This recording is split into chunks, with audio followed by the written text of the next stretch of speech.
हरे कृष्णा, राधे राधे। स्वागत है आप सभी का गोविंद भजो चैनल पर। ओम नमः शिवाय। आज हम सुनेंगे श्रावण मास महात्म्य का 21वां अध्याय, जिसमें हम सुनेंगे श्रावण पूर्णिमा पर किए जाने वाले कृत्यों का संक्षिप्त वर्णन तथा रक्षाबंधन की कथा। सनत कुमार बोले, हे दयानिधे, आप कृपा करके पूर्णमासी व्रत की विधि कहिए, क्योंकि इसका महात्म्य सुनने वालों की श्रवण इच्छा बढ़ती है। ईश्वर बोले, हे सनत कुमार, इस श्रवण मास में पूर्णिमा तिथि को उत्सर्जन तथा उपाकर्म संपन्न होते हैं। पौष की पूर्णिमा तथा माघ की पूर्णिमा तिथि उत्सर्जन कृत्य के लिए होती है, अथवा उत्सर्जन कृत्य हेतु पौष की प्रतिपदा अथवा माघ की प्रतिपदा तिथि विहित है, अथवा रोहिणी नामक नक्षत्र उत्सर्जन कृत्य के लिए प्रशस्त होता है, अथवा अन्य कालों में भी अपनी अपनी शाखा के अनुसार उत्सर्जन तथा उपाकर्म दोनों का साथ साथ करना उचित माना गया है। अतः श्रावण मास की पूर्णिमा को उत्सर्जन कृत्य प्रशस्त होता है। साथ ही ऋग्वेदियों के लिए उपाकर्म हेतु श्रवण नक्षत्र होना चाहिए। चतुर्दशी पूर्णिमा अथवा प्रतिपदा तिथि में जिस दिन श्रवण नक्षत्र हो, उसी दिन ऋग्वेदियों को उपाकर्म करना चाहिए। यजुर्वेदियों का उपाकर्म पूर्णिमा में और सामवेदियों का उपाकर्म हस्त नक्षत्र में होना चाहिए। शुक्र तथा गुरु के अस्तकाल में सुखपूर्वक उपाकर्म करना चाहिए, किंतु इस काल में इसका प्रारंभ नहीं होना चाहिए, ऐसा शास्त्रविदों का मानना है। ग्रहण तथा संक्रांति के दूषित काल के अनंतर ही इसे करना चाहिए। हस्त नक्षत्र युक्त पंचमी तिथि में अथवा भाद्रपद पूर्णिमा तिथि में उपाकर्म करें। अपने अपने गृह सूत्र के अनुसार उत्सर्जन तथा उपाकर्म करें। अधिक मास आने पर इसे शुद्ध मास में करना चाहिए। ये दोनों कर्म आवश्यक हैं, अतः प्रत्येक वर्ष इन्हें नियम पूर्वक करना चाहिए। उपाकर्म की समाप्ति पर द्विजातियों के विद्यमान रहने पर स्त्री को सभा में सवा दीप निवेदन करना चाहिए। उस दीपक को आचार्य ग्रहण करे या किसी अन्य ब्राह्मण को प्रदान करे। दीप की विधि इस प्रकार है। सुवर्ण, चांदी अथवा तांबे के पात्र में सेर भर गेहूं के आटे का दीपक बनाकर उसमें उस दीपक को जलाएं। वह दीपक घी से अथवा तेल से भरा हो और 3 बत्तियों से युक्त हो। दक्षिणा तथा तांबूल सहित उस दीपक को ब्राह्मण को अर्पण कर दे। दीपक की तथा विप्र की विधिवत पूजा करके निम्न मंत्र बोलें। सदक्षिणः सतांबूलः सर्वादीपो यमुत्तमः अर्पितो देवदेवस्य मम संतु मनोरथः। दक्षिणा तथा तांबूल से युक्त यह उत्तम सवादीप मैंने देव को निवेदित किया है। मेरे मनोरथ अब पूर्ण हो। समादीप प्रदान करने से पुत्र पौत्र आदि से युक्त कुल उज्ज्वलता को प्राप्त होता है और यश के साथ निरंतर बढ़ता रहता है। इसे करने वाली स्त्री दूसरे जन्म में देवांगनाओं के समान रूप को प्राप्त करती है। वह स्त्री सौभाग्यवती हो जाती है और अपने पति की अत्यधिक प्रिय पात्र होती है। इस प्रकार 5 वर्ष तक इसे करने के पश्चात उद्यापन करना चाहिए। अपने सामर्थ्य के अनुसार भक्ति पूर्वक दक्षिणा देनी चाहिए। हे सनत कुमार, यह मैंने आपसे समादीप का शुभ महात्म्य कह दिया। उसी रात्रि में श्रवणाकर्म का करना बताया गया है। उसके बाद वहीं पर सर्प बलि की जाती है। अपना अपना गुह सूत्र देखकर ये दोनों ही कृत्य करने चाहिए। हयग्रीवा का अवतार उसी तिथि में कहा गया है, अतः इस तिथि को हयग्रीव जयंती का महोत्सव मनाना चाहिए।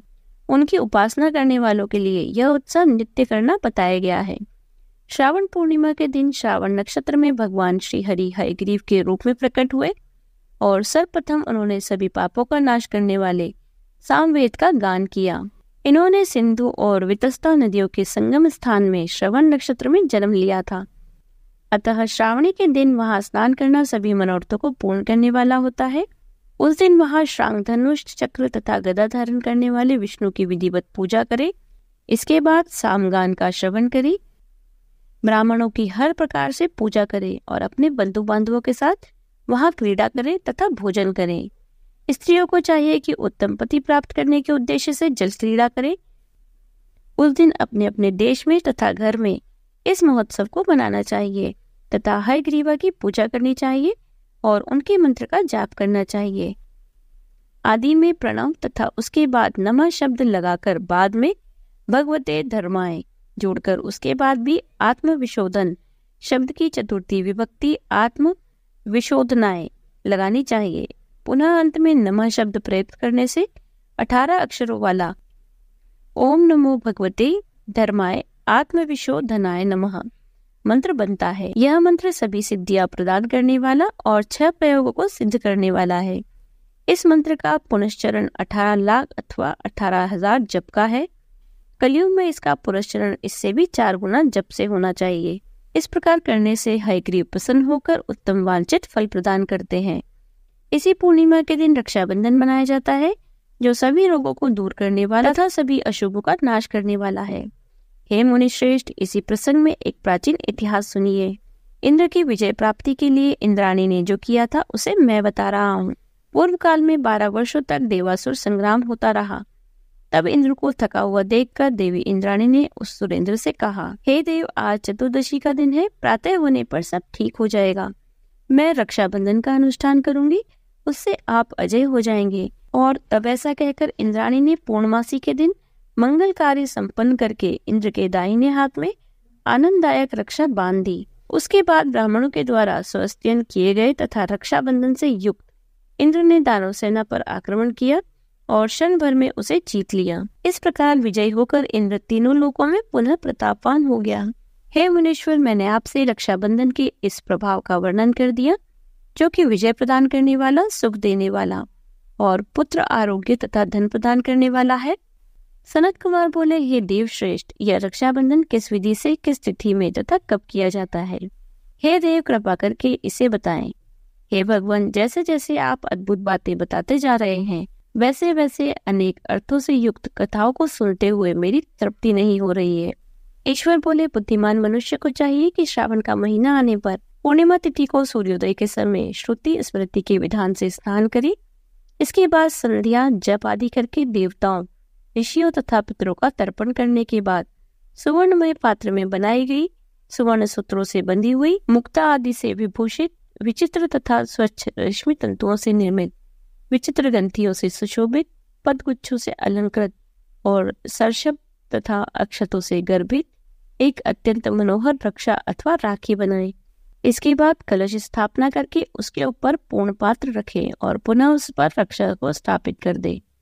उसके बाद रम्य आसन पर बैठकर सुहृदजनों के साथ वारांगनाओं के नृत्यगान आदि तथा क्रीड़ा मंगल कृत्य में संलग्न रहे। इसके बाद यह मंत्र पढ़कर पुरोहित रक्षा बंधन करे। येन बुद्धो बलि राजा दानवेंद्रो महाबल तेन त्वाम बंधु धनामी रक्षे माँ चल। जिस बंधन से महान बल से संपन्न दानवों के पति राजा बलि बंध गए थे, उसी से मैं आपको बांधता हूँ। हे रक्षे, चलायमान मत हो। ब्राह्मणों, क्षत्रियों, वैश्यों, शूद्रों तथा अन्य मनुष्यों को चाहिए कि यत्न पूर्वक ब्राह्मणों की पूजा करके रक्षा बंधन करे। जो इस विधि से रक्षा बंधन करता है, वह सभी दोषों से रहित होकर वर्ष पर्यंत सुखी रहता है। विधान को जानने वाला जो मनुष्य शुद्ध श्रावण मास में इस रक्षाबंधन का अनुष्ठान करता है, वह पुत्रों, पौत्रों तथा सहजनों के सहित वर्ष भर में अत्यंत सुख को प्राप्त करता है। उत्तम व्रत करने वालों को चाहिए कि भद्रा में रक्षाबंधन न करें, क्योंकि भद्रा में बांधी गई रक्षा विपरीत फल देने वाली होती है। यहाँ सावन मास महात्म्य का अध्याय 21 समाप्त होता है। यदि आपको वीडियो अच्छी लगी हो तो लाइक कीजिए, ज्यादा से ज्यादा इसे शेयर कीजिए।